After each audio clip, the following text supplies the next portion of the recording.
Good evening, everybody, and welcome back to On the Verge, your conservative voice of Southern Oregon. Thank you for joining us again tonight. And we are coming live tonight. We've got a guest with us tonight that's been on our show before. We're looking forward to having a discussion with Chris Boice. And I'm going to introduce him in just a minute. But first, I want to go real quick through our sponsors because the sponsor list is growing. And we are very thankful for our sponsors because this is what keeps the show moving forward. This is not we don't do this for free. This actually costs us money. So we always appreciate it. So real quick, Becky Holmes Insurance, Andrew Williams Advocare, Bill Hagedorn Construction, and recently Bob Murray Trucking. Also, Commissioner Chris Boice is one of our sponsors. He's on with us tonight. Senator David Brock Smith is one of our sponsors. And new to us this week, Looking Glass Brewery. We're pretty excited about that. Thank you, Mark Nunley, the best beer in the state, in my opinion. Also, Twin Peaks Off-Road, my company, and Little Mill Media is the company that actually puts this on for us. They're the guys on the other side of the camera looking back at us, trying to make us look tall, not fat and good and all that stuff. And they've got some work to do there, but they do a good job. And once again, this is a conservative podcast. So as I always start out the show, we're going to talk about conservative things. And if you don't like what we have to say, come down and see Justin at Little Mill Media. He will be happy to set up a podcast for your own podcast, and you can talk about whatever you want. But tonight, this is On the Verge, and we are happy that you are joining us. So with that, I want to do a real quick introduction. Commissioner Boice, why don't you introduce yourself a little? Tell us who you are. Yeah, so I'm Chris Boice. I am a current county commissioner in position 3. I've been a county commissioner. This is my 12th year. I'm also a local small business owner.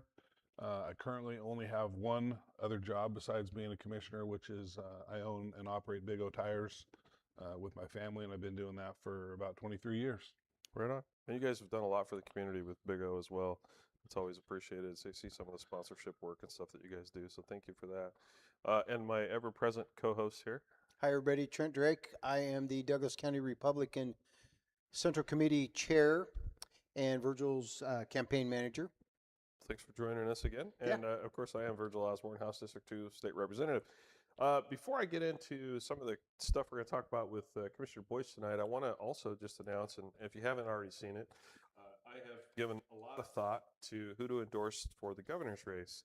And I don't take that lightly. Not that my voice necessarily carries that much weight, but I don't take that decision lightly. And I have done a lot of research, and I've done a lot of behind the scenes, discussions and talking with some of the candidates. And last week we had Chris Dudley on here, and I was impressed with Chris. I thought he was a great guy. And we've had Danielle Bethel on the show a few times, and I think Danielle, she's a great lady. But here's where I'm at.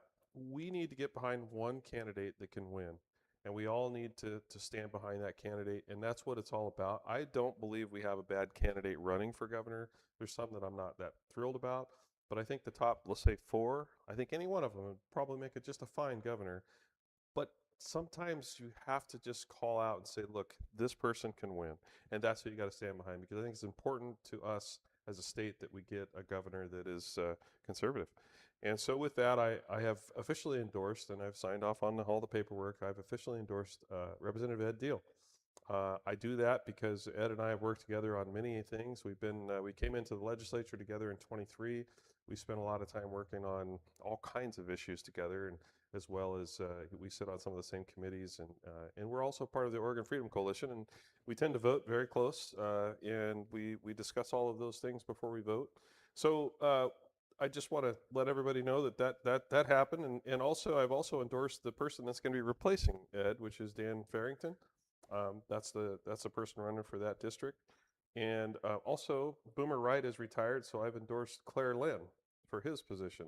I've worked with Claire in the building for, I don't know, she's been there almost as long as I have in a staff position, but she is an amazing person. She understands the politics of the building, the politics of the Capitol. She knows how to put a bill through.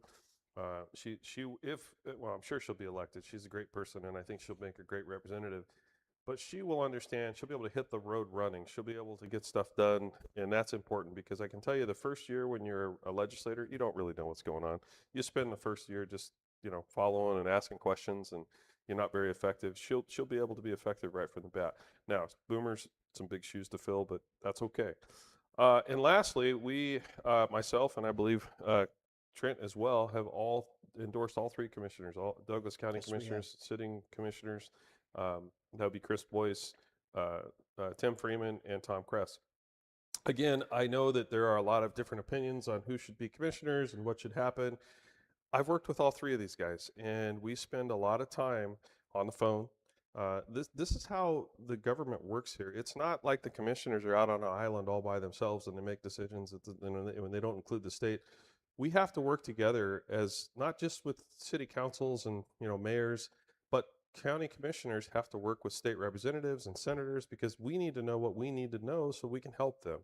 And these guys have been great. And I'm bragging a little bit about you, Chris. We'll have some chance for questions and stuff here. But, that is very important. You can't do this by yourself. It has to be a group and a team effort. And so with that, I think, and I have looked at all the candidates. I've been to some of the forums. I don't think we have any candidates running that would be better positioned than our commissioners we have right now. And so I have officially endorsed all three of those. Did you want to say anything about that, Trent? Oh, absolutely. You're the chair of the local Republican Party. So I think the Republican Party is standing behind all three of our incumbents, correct? Mm-hmm. Yes, we are. And the big thing for me is I look at it as a business person. These guys are running the business of the county. Yeah. And it's, how big is that budget? It's $200 million. $200 million. There's not a lot of people with business acumen that are out there that are qualified to run a budget like that, especially a government budget. I sat down with Tom one day and he explained that to me. Yeah. That blew my mind. Yeah. Well, and the other thing, I know people, again, we're going to get into questions, but people sometimes question the salary of a commissioner. Right. And in our legislature and our government here, we have, I guess our county charter, whatever it is, we have three commissioners. A $200 million budget. If that was a $200 million business, what do you think the CEO would make? Roughly $3 million. Right. Yeah. So do I think they're overpaid? No, I don't think they're overpaid. Do I know some of the headaches they have to deal with on a daily basis? I absolutely do.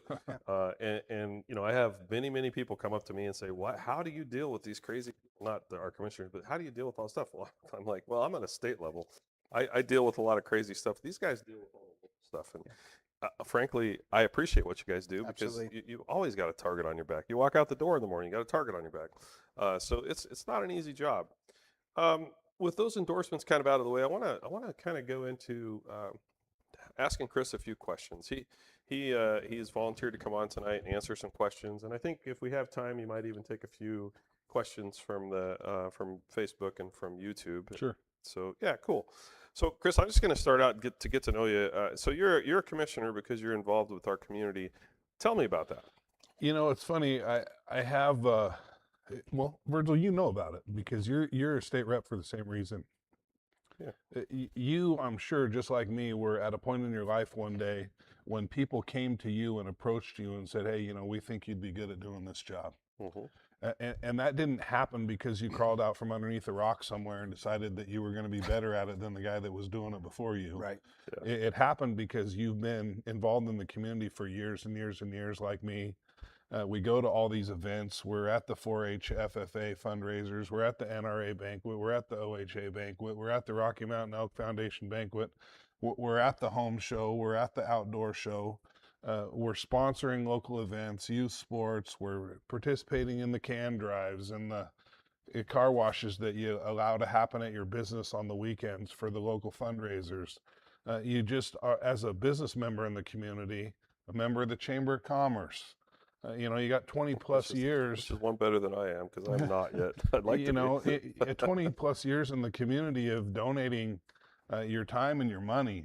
Both of us, Douglas County Search and Rescue. Yeah. And for me, and just like for you, there was a position open. I honestly have a hard time believing that somebody is going to, let me put it this way. I could not come out of nowhere and look at you and your job and think, I don't think that guy's doing a very good job and I think I could do better than him and I'm going to go run for his seat. But what happened for me was there was a vacant seat in the commissioner's office, and I had people from the community approach me and say, hey, we think you'd be good at this. Would you consider doing it? Right. And it took some time and some understanding and talking to my employees about what it would mean for me to not be at the store every day. And what is it going to cost my business? Right. And the same thing I know happened to you, because I was one of those guys. Yeah, I know. There was a vacancy, and I said, hey, Virgil, Yep. we've been in the community together a long time, and I think you'd be good at this. Have you considered? And that's how we get here. It's not, all of a sudden I decide I'm going to throw my name in the ring and run for your seat or some other seat, and then all of a sudden, because I'm doing that, I need to get involved in the community. It's really the other way around. No, you've been involved, and you and I have worked side by side on disasters and other things, as well as the other commissioners. I mean, I that's one of the things. Well, a couple things that stand out with me. We go to everything, and I know you do too. But we go to those FFA events. Although I have missed a few lately, but we go to the Greatest of the Grape. We go to the UCC fundraisers. All of those things. We participate. We don't just go. We go and we show up. And I almost always you guys are there too. And that matters. And I really think that it's a you're not just doing it because you're trying to promote yourself. You're doing it because you care. Yeah. Yeah. I know I got to judge the FFA competition at the Roseburg High School the other night, and that was a good time. Yeah. I mean, seeing those kids come out and do whatever they call that thing, that the script that they do, Right. it looked like military. Those kids are our future. They are our future, and Yep. thank God we have it. Yep. So this is another strange question, but I'm going to ask it. So collectively, you guys have 10 opponents between the three of you running. Yeah. What's up with that? I think people are I think it's hard out there right now. I think people are frustrated. Yeah. And I don't mean to be disrespectful, but I think as a whole, people don't really understand all the nuts and bolts of their government. And they don't know who's responsible for what. They just know that they don't like what's happening. And they want to see a change. And something has got to give.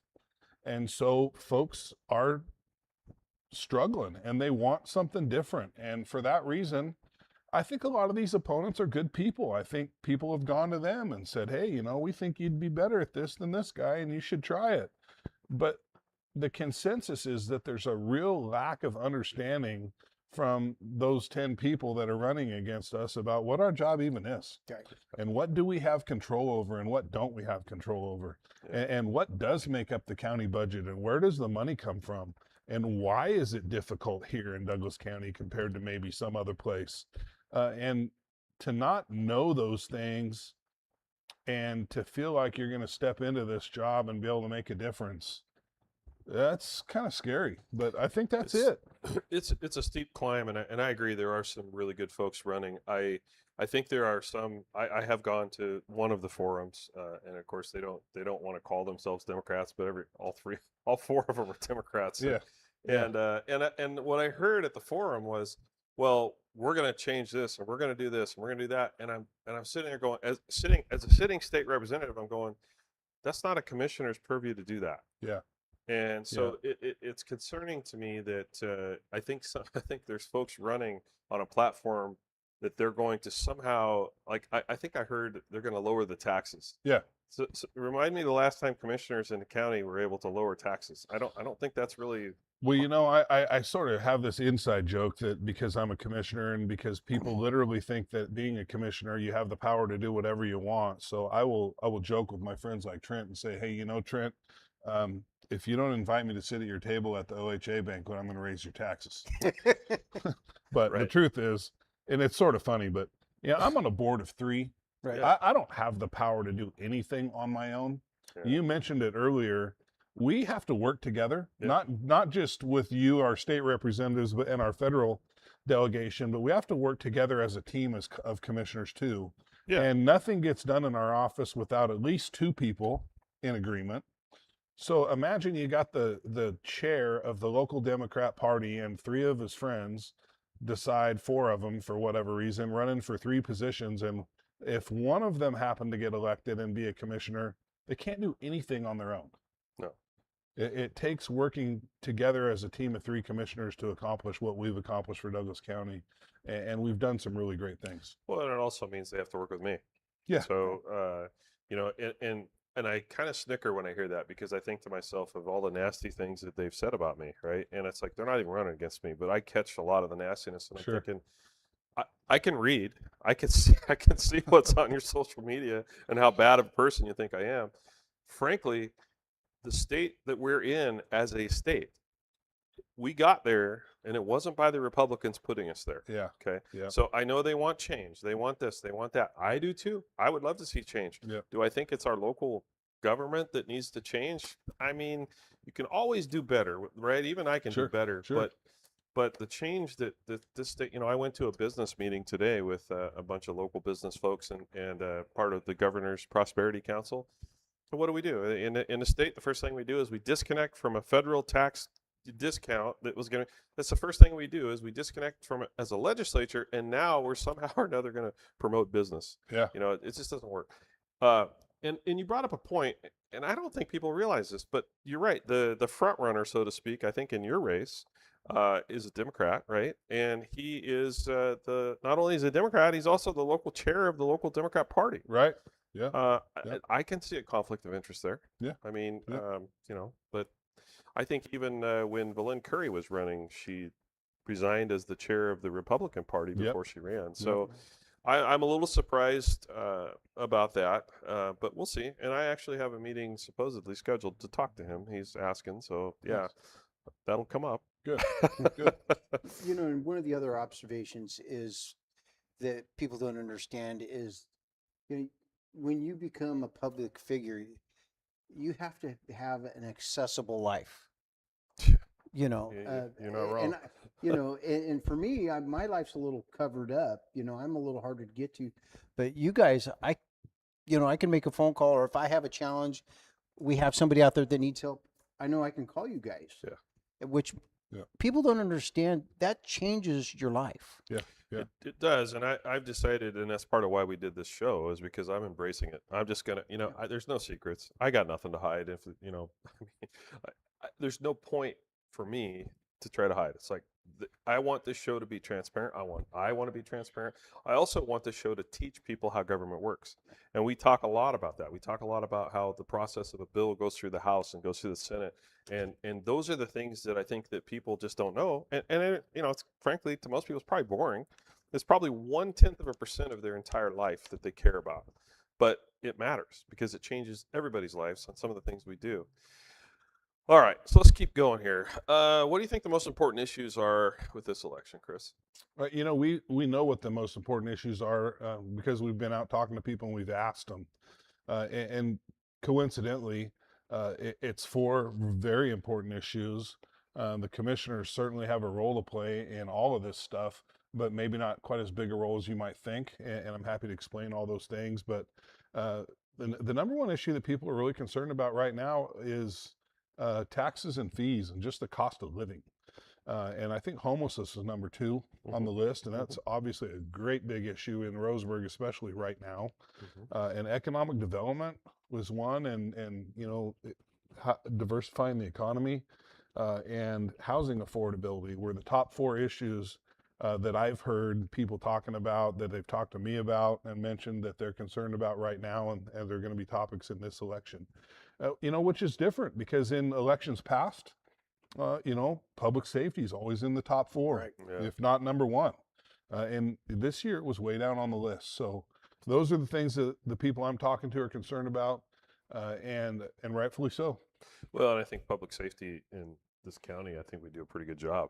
That's probably why it's probably dropped a little. I don't know what the crime rate is. I should know the numbers, but I haven't looked at it in a while. But I think we have an excellent sheriff. Yeah. And he's supported by the commissioners, and that's we do the right things here. And I know they've been working hard on marijuana abatement and drug. Sure. The dent team's been pretty busy. Yep. I think that's great.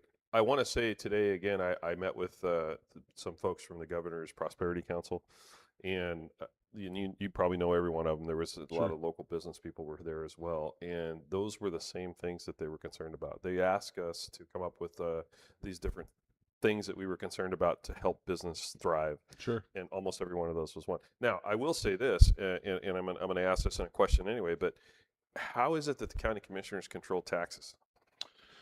Well, we have more control over fees than we do over taxes. Yeah. A lot of folks, I think, don't really even understand what taxes they pay to who and what those taxes actually do. Right. This is going to sound really crazy for a lot of people listening, I'm sure, but people like to mention all the time, you know, my taxes pay your salary. And the truth is, in Douglas County, that's not the case. Yeah. In Douglas County, the county collects property taxes, and we collect property taxes on the real estate that you own and the improvements that are on that real estate and your business assets that you use to do business.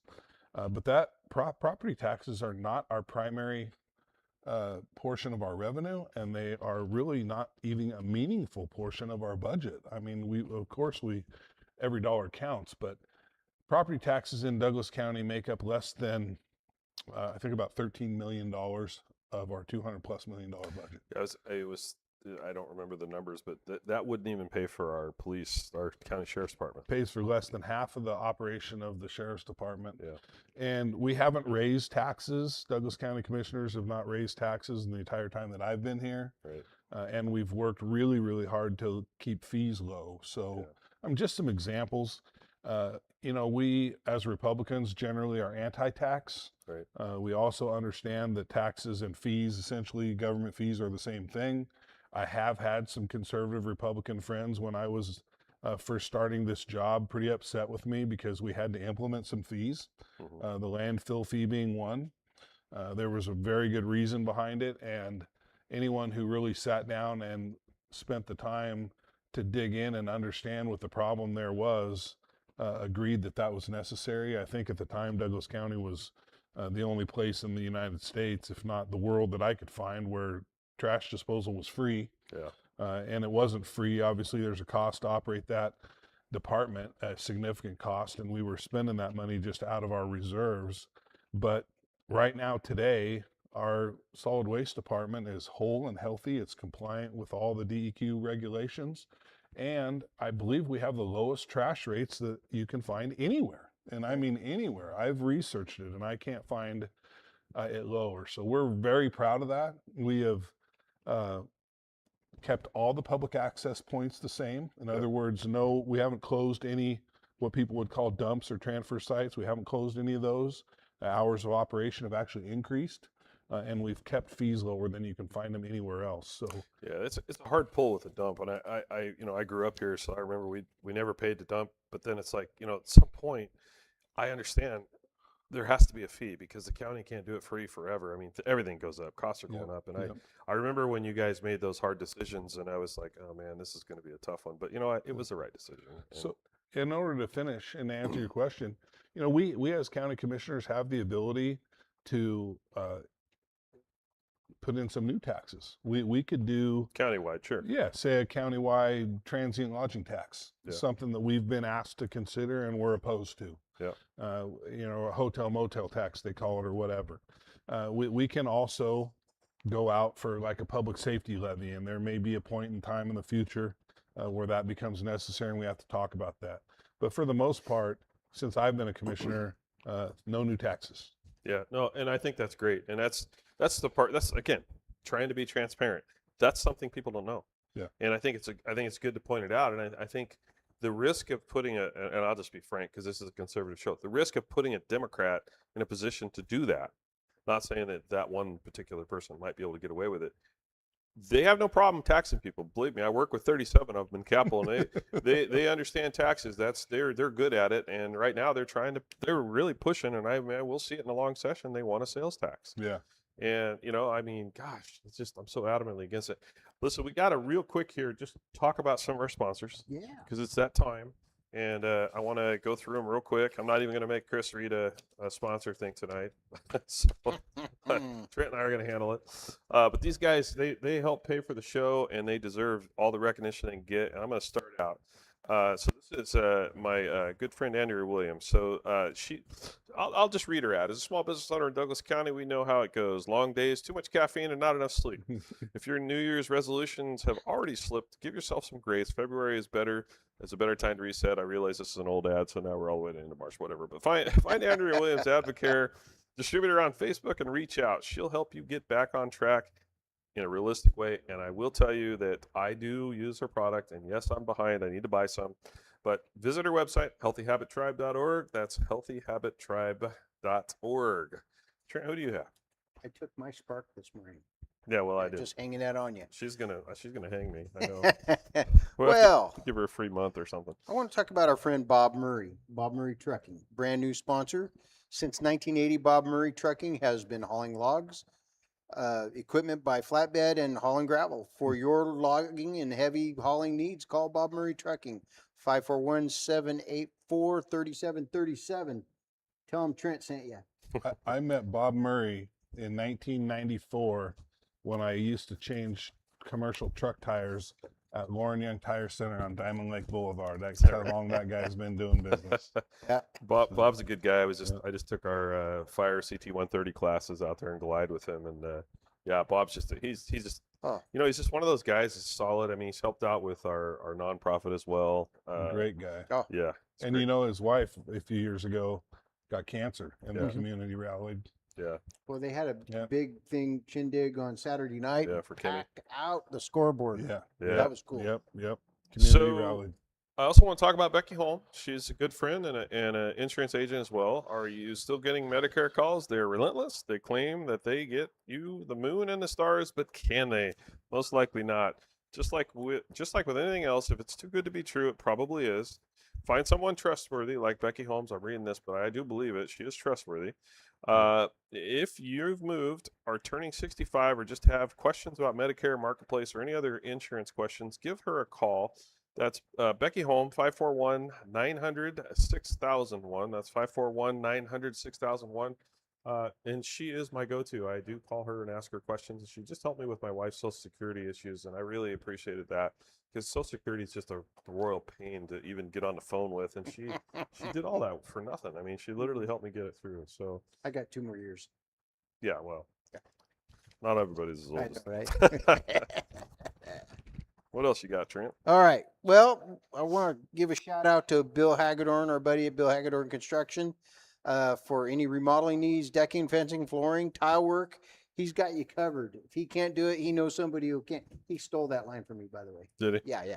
And check him out on Facebook, Bill Hagedorn Construction, 541-817-3704.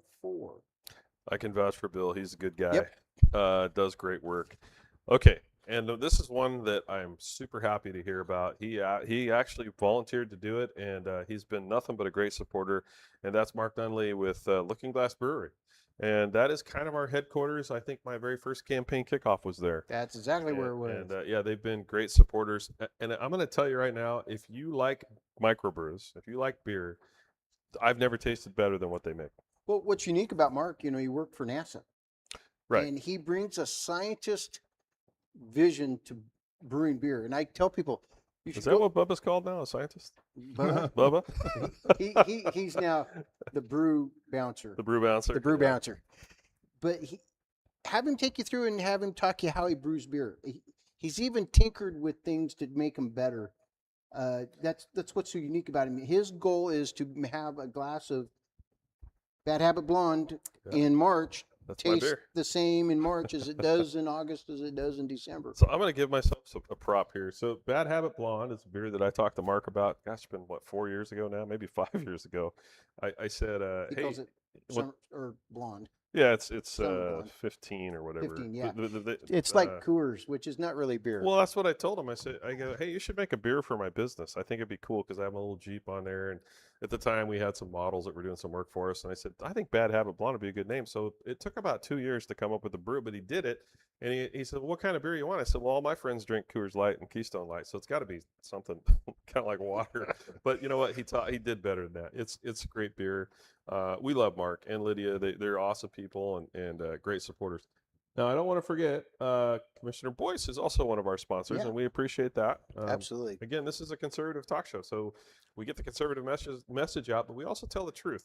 We don't ever lie here. Not saying we don't make a mistake once in a while, but we tell the truth, and I think that's important. And I think with government, there's not enough of that going on. That's right. And I might shout out too, Big O, every time I need tires, those guys take care of me, man. When I blew my trailer tire, I went back there and the guy goes, You don't need 4-ply, you need 8-ply. Boy, Yeah. No, they yeah. they, they do I a good mean, job. they And made it work.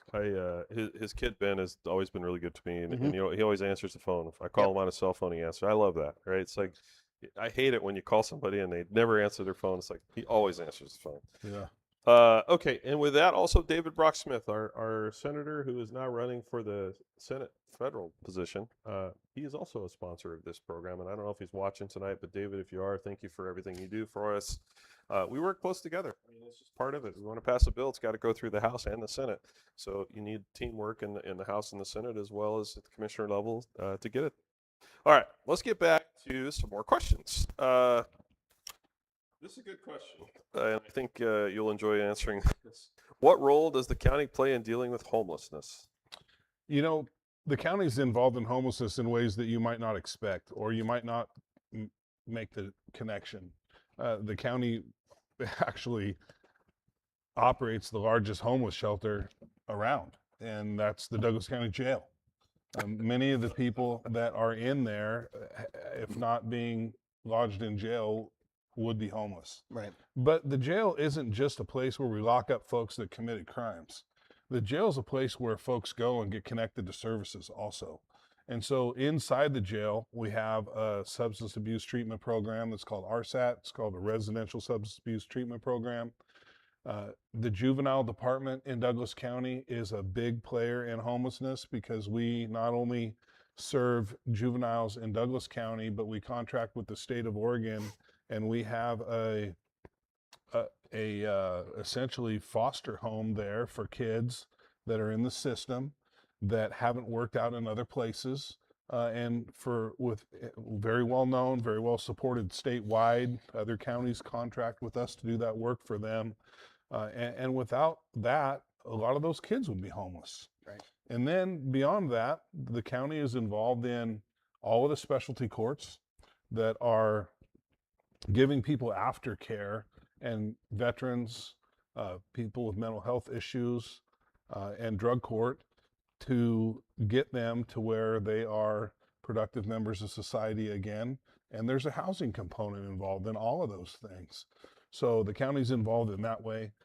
Myself personally, I have volunteered to be on Roseburg's Homeless Commission. Honestly, it's a job that I wanted to get on as soon as they announced they were going to have it. I wasn't selected. I sort of put my foot down and said, hey, you know, I speak this language. I'm out here doing this work. I feel like it could be a valuable asset, and I'd really like to be on the commission, and they appointed me. And I didn't last very long. I honestly quit that commission because I don't have a lot of time to spend in inaction. Yeah. I made some recommendations. I really wanted to get the ball moving on homelessness issues in Roseburg, and I just could not get the city council to act. And it was really frustrating, and I just finally gave up. I really think the city's behind where they should be on dealing with homelessness. I like what Sutherland's done. Yeah. The city manager of Sutherland at the time called me on the phone one day. He said, hey, Commissioner, you know, we just redid Central Avenue and we've got this Main Street program. We've got all these buildings fixed up and looking good, and our town's really getting cleaned up. And I've got these homeless people sleeping on the benches. What can I do? And we know this. We all know this. The only thing that not the only thing, but the first thing that you have to do when dealing with homelessness is to designate a place where those folks can be. Because they're not going to disappear. They're not going to go away. They have to exist someplace. Right. And if we don't put them in a spot that works for us, then they're going to be in a place that doesn't work for us. Yeah. And I just told Jerry that. I said, Jerry, you got to have a place. You got to find a spot where you want them to be, and you got to allow them to be there and create a place for them. And he said, you know, well, the county owns this piece of land out here on the edge of the industrial park. Can we put them there? And I said, yeah. The county will deed that piece of land to the city. We did, gave it to them for free, and the city of Sutherland put in a place that I forget the name of it. It's called. Oh gosh. I should know. Hastings Village. Hastings Village. Yeah. Yeah, and that's, you know, the majority of their homeless folks stay there. They've got a place where they can sort of make their own situation and have a shelter and keep their things. And they got one guy there that I think kind of volunteers to help keep it tidy and keep it clean. And Yeah. and it's worked real well for them. And we got to do something similar to that here. Yeah, I think it's the big question is where, and the cave people always citizens against virtually everything. Yeah. They don't want it in their backyard, and I get that too. Yeah. But Yeah. And, uh, and then personally, I employ guys at Big O that might be homeless. I mean, I'm what they call a second chance employer. And some of these folks that have successfully treated the drug court program or the RSAT program, I put them to work. I did that at Midas, I did at Big O. And I've got some of those guys working for me, and they make really good employees when they're on that mission to get their life turned around, and without employers out there doing that sort of work, that's, those that's folks would be homeless too. just another amazing thing that you do for the community. I want to hit a couple questions that were online, and I think I can probably answer these. But Pam Waller from Cabo, I hope that Dwayne's with you, and I hope he's got his sunblock on, because I can tell you how that doesn't work out if you don't. If your skin's I pretty would white. know. She asked me to mention the price of gas. Of course, the county doesn't have any jurisdiction over the price of gas, and right now, unfortunately, the world is kind of a dumpster fire with what's going on in the Middle East, and unfortunately, the Middle East, that they control the price of gas, because the price of oil coming out of those countries over there really it's the volume. And the other side of that coin, in Oregon, we only have one depot for fuel, and it's up on the gorge. It's up on outside of Portland, and there is nothing else. We don't have any refineries here. Our Democrats will not allow it, and so we are pretty much restricted to whatever fuel we can get by barge or by pipeline. I think we get some from Canada as well. And yeah, it's more expensive. We could be refining it ourselves, and we should. Dwayne says he's at home. Well, darn it. I'm sorry you didn't get to go to Cabo, Dwayne, but you don't need sunblock here. It's raining. It was Brad Gould asked about, and Chris, you could probably mention this. I actually ran a bill for this and didn't get any traction on it, but I think we may go back and visit it again. And that's the health care in the county jail and who pays for it. Yeah. So why don't you go ahead and expound on that? Yeah, a little bit? that's been a thorn in my side for a really, really long time, because who pays for it is the county pays for it. It comes right out of our general fund budget. And it's sort of a tragedy, especially, since Obamacare and since the inventation of Oregon's healthcare plan. When someone is on the Oregon health plan and they have access to healthcare, and then they commit a crime, and they go and they get lodged in our jail for whatever reason, It's dropped. the healthcare coverage is dropped. Now, I want to also point out, we are housing those people in our jail essentially on behalf of the state of Oregon. Yeah. When you get a citation, or if you get arrested for trespassing and you go to court, it's the state court, it's the state versus you, and we're housing them in jail. We are an agent of the state in that regard, but the state drops their health care, and then it becomes the county's responsibility to pay for those health care costs. And I mean, we're not talking about toothaches here. We're talking about inmates who potentially, may have significant cancer battle going on, and they have to be locked up in jail, and we're paying for that treatment. Yeah. And it is a really, really expensive part of our budget. It's something that we really have a hard time budgeting for, because we don't know what that's going to look like next year.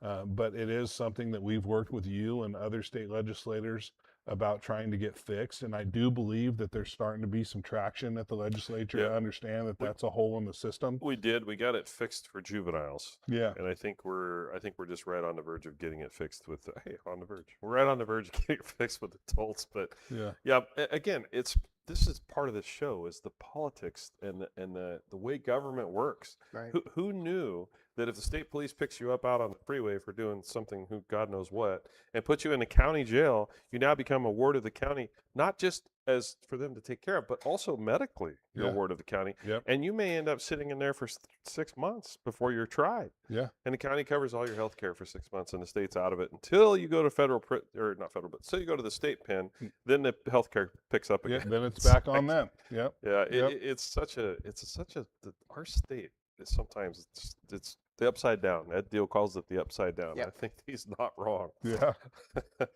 Let's see. We have more questions here. And first off, Dwayne, I see you're at home. That's cool. There are people in Cabo. I don't blame you. What can you do for housing affordability, Chris?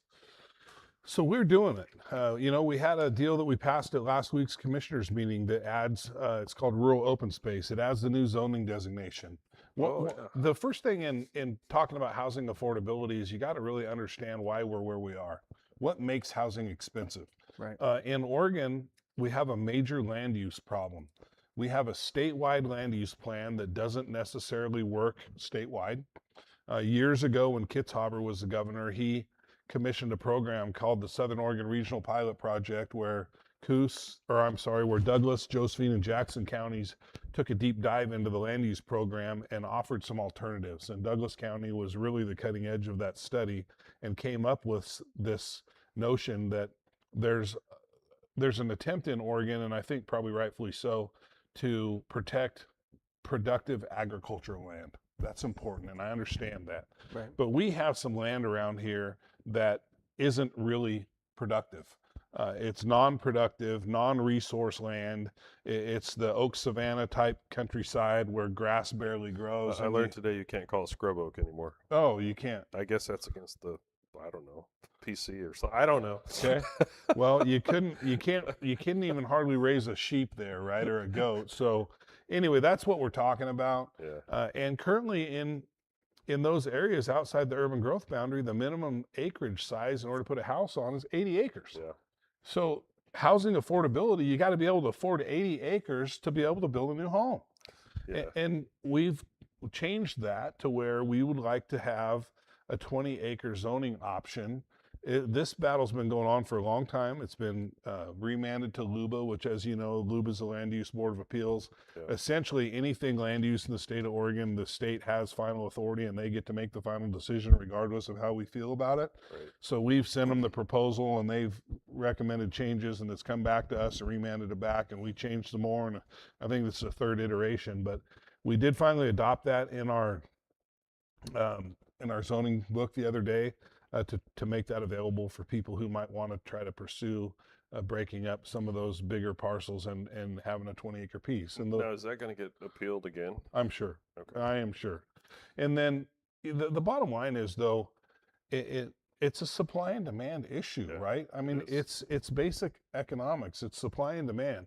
The more houses you can build and the more available houses are, it doesn't matter if it's a house on a 20-acre parcel or a ranch or if it's an apartment, a vacant house is a vacant house. Yeah. Right. And people need to have the opportunity to move from their apartment into their starter home, and from their starter home into their family home where they raise their family, and from their family home into their ranchette out on the countryside where their kids can raise a 4-H pig or whatever.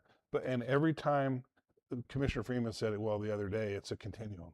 Yeah. Another house in the system is another house in the system. Right. It is, and I also think that of course, the governor has said she said in 23 that we want 36,000 houses built every year, which Yeah. they've never came close to No, that since I've been in no. the legislature. But I also think we need single-family dwellings. Sure. Apartments are Yeah. one thing, and I do believe that our legislature and I'll just say it on the Democrat side, in particular our governor, she sees an apartment complex as single-family houses. Yeah. It's not. No. I mean, it's a completely different thing. And in Multnomah County where the land's all used up, Yeah. you got to build up, gotta and you build got to up. have high density. But the land's not all used up here. No. And it's not usable for agriculture in a lot of cases, and it can be used for housing. But beyond that, when I became a commissioner in 2015, our building department was talking about raising fees. Yeah. And we never did it. Yep. And it's 12 years later, and we still haven't done it. Well, it's funny because when I go to these, I've been to one of the town halls that were put on by your Democrat opponents. They're talking about how the county commissioners are raising fees and all this stuff, and I'm going, no, they haven't. No. No. But it's not. So we haven't raised building fees. I believe we have the lowest building fees in the state. Yeah. As the county, we have no system development charges. We have a very proactive planning commission. Yep. We have low planning fees. You have been on the planning commission yourself. Yep. The way that we have installed the culture in Douglas County since we became commissioners is really a culture of servitude. And when it comes to people with their own private property, especially, Our goal is to always try to find a way to get to yes. We want people to be able to do what they can Yep. do or want to do on their own properties. And those are the ways that Douglas County can contribute to housing affordability. And I appreciate that. I've told people in the past, because I think, Chris, probably 10 years ago, you told me that we always try to find a way to get to yes. Yeah. And that is something that you don't see in other counties Yeah. or other jurisdictions in Yeah. general. Yeah. Okay, so let's move on to another question. What can you do about jobs and the economy? You know, when I'm wearing my county commissioner hat and I have people come up to me and they say these buzzwords and they always get my mind grinding. Diversify the economy. They're usually talking about how we have to have some sort of other economy here besides the timber industry. I can get on this topic and talk for days, because the first thing I want to do is find out, why is this person asking me this question? Yeah. And usually it's in the context of the county's budget and the county not having enough money to do what we've done in the past. The county having to change the way that we provide library services in Douglas County, for example. We used to have a robust library system, and now we've taken that off of the county budget and we've put it into other mechanisms. Some cities have taxing districts, some have volunteers, but the county is no longer able to provide that service because of money.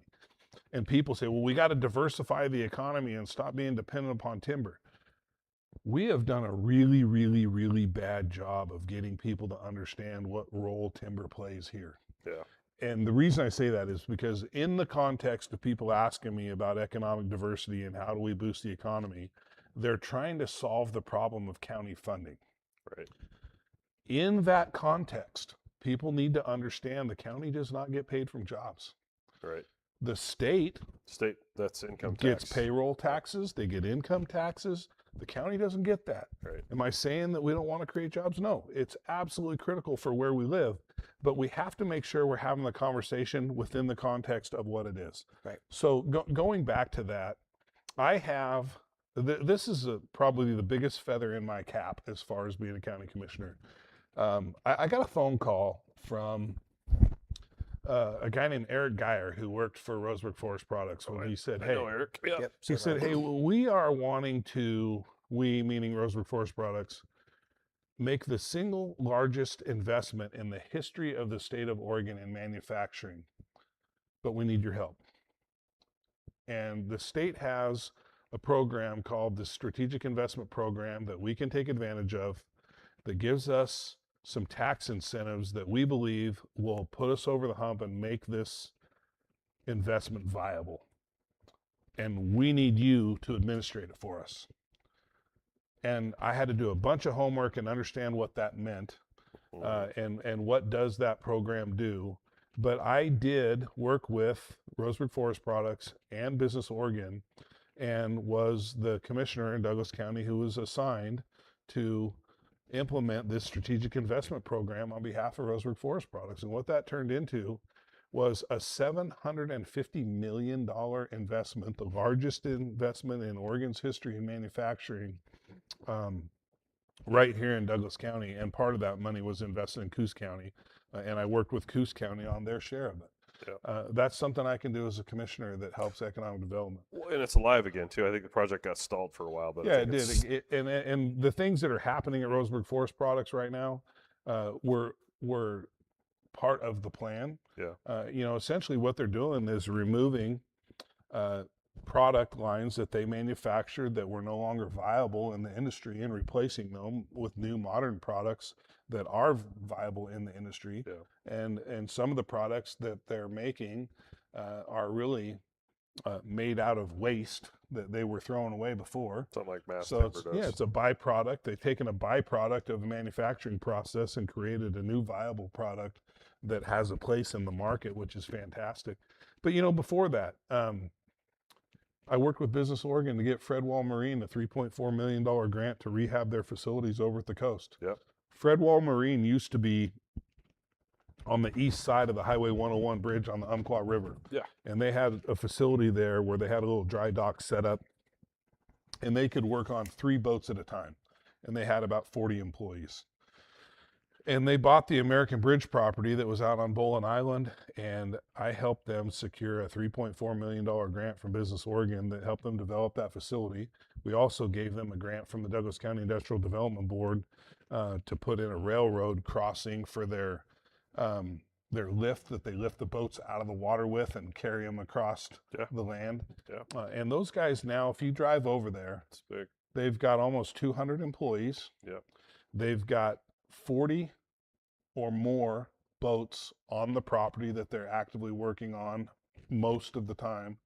They have the entire fishing fleet from Alaska and the Aleutian Islands that come down here to get their stuff done. Yeah. That business is bringing millions of out-of-state dollars right into Douglas County because of work that I was able to do as a county commissioner. That's impressive. Yeah, and then there's been more. You know, there's Well, other projects like that. I know, you may or may not want to talk about it, but I think what you helped do, and I was actually involved in some of the grants with Winchester Bay. Yeah. I mean, my gosh, you took the Parks Department from a losing Yeah. fund to actually profitable. Yeah, and that was one of the things I'm real proud of too, because when we did some really difficult political things when I first became a commissioner. Yeah. Landfill fees, libraries, and parks were the top three things that we had to work on that were very politically contentious, and we implemented a day use parking fee, and one of those things that us Republicans were mad about, but it was necessary. But we did something that most governments never do. We promised that once we were done with those fees that we would reverse them, and we did. And you did. They lasted about 5 years. Yep. We used the money that we generated from those fees as the matching funds that we had to have for the grants that you're talking about. Yep. And we put in, I had this business model idea where I wanted to create some things that generated revenue that people wanted to pay for. Yeah. Not a fee that somebody had to pay, not a tax that somebody had to pay, but to provide a service and an experience that people wanted to pay for. And that's what we turned our park system into. Yeah. So we bought a rundown mobile home park in Winchester Bay, paid for half of it with grant funds. Yep. We've gone through 3 phases of renovations over there to what you see there now. And it's a destination, a resort now. It's a destination RV resort for people who want to go spend time on the Oregon dunes. Oh yeah. And it's fantastic. It's one of the most popular. I think it's like in the top 20 in the country or something like that. And we've taken the money from that and we've planted it all throughout the park system. And now you've got a first-class campground up at Whistler's Bend with a world-class disc golf course. Yeah. I'm gonna get to that. I'm not ready to talk about Whistler's Bend yet, but that's next on my list. Yeah, and then so I hear again, part of this show is to explain how politics works and how things work. And I know that I hear these accusations. Oh, Chris Boice spent all these millions of our dollars right here, and all on Discovery Point or whatever it is.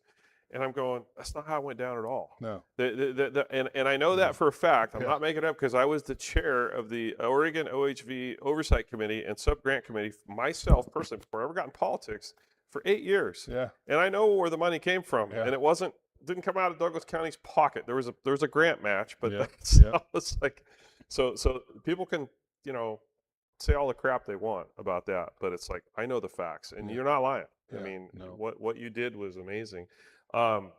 Again, a lot of folks have issues with ATV use and all that kind of stuff, and that's a whole different deal, right? Yeah. They want, and we won't get into the politics of that. Now let's talk about Whistler's Bend. So I remember, I can't tell you how many people called me, and I had all these messages. Oh, the commissioners are destroying Whistler's Bend, and I won't even name her name, but you know who I'm talking about. Yeah. She's complaining and bitching and moaning, Yeah. and I'm like, all right. Well, I just called Chris Boice on the phone. I said, hey, what's going on at Whistler's Bend? You know what he said? Meet me there. Well, no, I met you in the courthouse, and we drove up there in your Jeep. Yeah. And I'm looking around, I'm going, this is freaking amazing. Yeah. I mean, you got all those trees cut out that were potential, deadly. Yeah. And you open it up, you increase the park size, made the services better. Yeah. And I heard the story about the yurt, how that all came about. I'm going, Yeah. I don't see anything bad about this. Now I want to go stay at that park. Before I wouldn't have went and stayed at the park. Yeah. Talk about Whistler's Bend. Yeah, so Whistler's Bend, we commissioners, we get accused of clear cutting our parks. We're cutting down all the trees. we had some hazard trees out there that were dead and dying, and we were Yep. afraid, it's a public use facility, a tree's going to fall on somebody and hurt them. And we did take out some dead and dying trees out there, and I've got drone footage that shows, what's going on. But for the most part, what we did was took an underutilized park that is in one of the most beautiful places in the entire world and brought it up to what it potentially could be. And if you go out there today, what you're going to find is new asphalt, new RV spaces, new yurts with new decks overlooking the river, families really enjoying where they're at, a world-class disc golf course, some new pavilions out there thanks to our friends out at RomTech, another Douglas County born business that wants to grow and live in Douglas County. Got the bid to do that work out there. Tim and his crew out there do a wonderful job.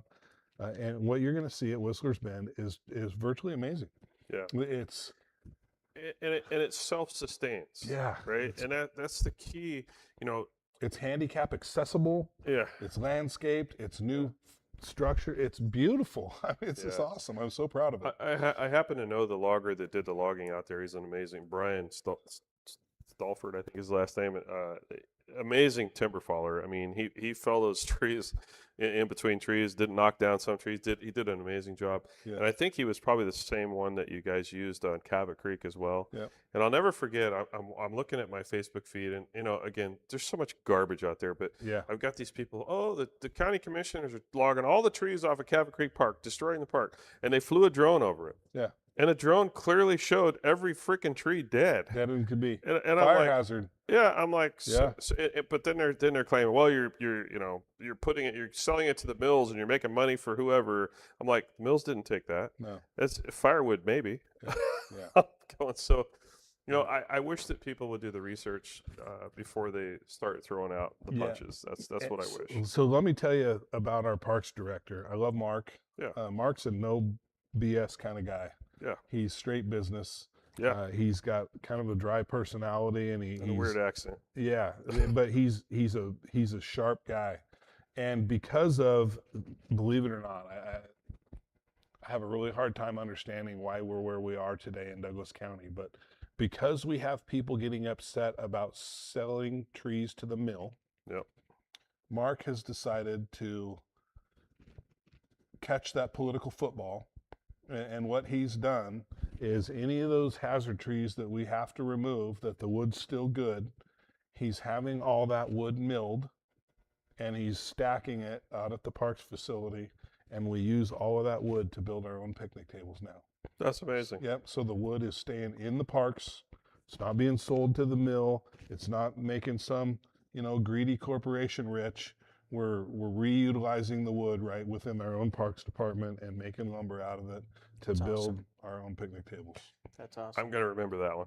That's a good one. Next time I see that on the Facebook. I actually know someone I'm just going to call him on the way home and tell him. And the wood that isn't good, we pile it up in the parks, and then we sell or give away, I think, for free, access permits for people to go in there and cut it up for firewood and take it home. So we do have a firewood cutting program within the parks department.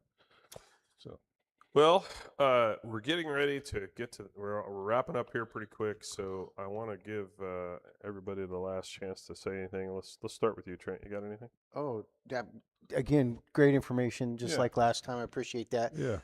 I've got a U of O brother I'm going to tell that's really gotten into disc golf, and he's on Facebook all the time. So I won't mention his name, but I'm going to shoot a message to him like, dude, you got to come down here. So let me give you a teaser. We're working on a second disc golf course in the Nice. county, and it's one that is, let's just say it's going to be uniquely positioned to make it exceptionally difficult. I don't do it. I can barely play golf the way it is, man. This thing, no way. World class. Yeah, you know how in golf they have sand traps? Mm-hmm. This particular disc golf course might be entirely made of sand. Oh, wow. Oh, that's cool. Oh, well, That's cool. you just gave me the hint. I know where it's going to be now. So, Satila is a disc golfer too. I didn't know that. All right. Anything else? No, man, just great night. All right. Yes. Lots it of is. great positive comments. Yes. Thank you, Ashley, for all the good comments, by the way. Was that Ashley Hicks? Ashley Roachcliffe. Okay, so Chris, I want to give you a chance to give some closing thoughts, and I also want to invite you back. Yeah. And you're Mhm. welcome to come on anytime. And but we run about an hour. We could probably sit here and talk for two Sure. easy. So Easy. Yep. yeah, any closing thoughts? So a couple things that I would say. Don't believe everything you read on the internet. I think social media is going to be the downfall of our society. There's a lot of stuff out there that just isn't real. And for that reason, myself and Commissioner Freeman and Commissioner Kress, we all have one cell phone. Our phone numbers are public. You can call us anytime. We're very accessible, 24 hours a day, literally. If you ever have questions about what we're doing at the county, just call us and ask us. Yeah. We're happy to talk about it like I am tonight. I mean, we're doing good work at the county, and Yes. it's really fun to talk about.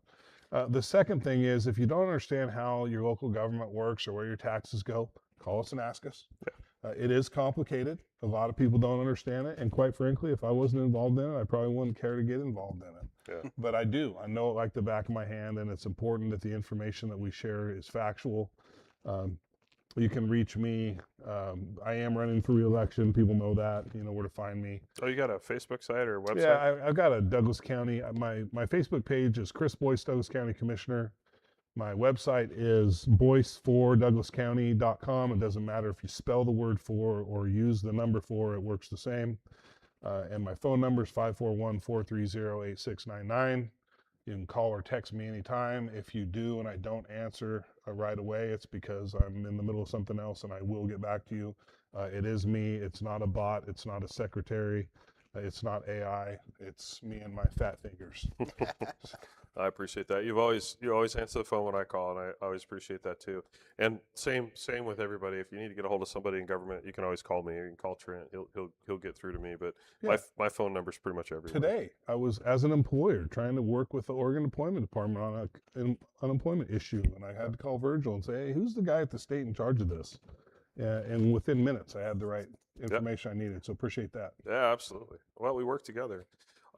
Okay, with that, I want to just real quick go over our sponsors again. Becky Home Insurance, Andrea Williams Advocare, Bill Hagedorn Construction, Bob Murray Trucking, Chris Boice, Commissioner Chris Boice, Senator David Brock Smith, Looking Glass Brewery, our newest one, and Twin Peaks Off-Road, my company, as well as Little Mill Media.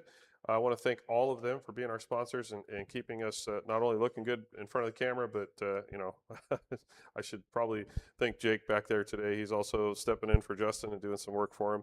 We are on YouTube, Spotify, Apple Music, Amazon Music, and a host. We're on 13 different platforms. So wherever you watch your podcast or listen to your podcast, we're probably there. You just have to Google us or look us up, and you'll find us. And we're always happy to take questions. We're always happy to have a great audience. And one last thing before I sign off, you have an event coming up. Yes. So the 30th, next week, we have our appreciation night for our elected officials that are currently all of our incumbents. These guys are going to be there. It's free to the public. It's at the Elks Lodge. Starts at 5 o'clock, goes till 7. Come on out. If we haven't met you, we'd love to meet you face to face. These guys will answer questions. Are we going to have a question and answer period? Just one, brief just one? meet and greet. Okay. You know, okay. and you might have to sing a song, but I haven't decided yet. I get to pick it. So great. That's awesome. And again, we do have the elections coming up. So if you're not registered to vote, you need to. I think it's important. I think our state has an opportunity right this particular election to potentially flip. I think we might be able to flip our governorship. And again, we're Vote. supporting. I say we, me, Trent. I don't know about Chris yet, but we are supporting Representative Ed Deal, and I think he's our best candidate running. So with that, thank you all for joining us, and I will sign off for the evening, and we will see you right back here next week at 6 o'clock. Thanks again.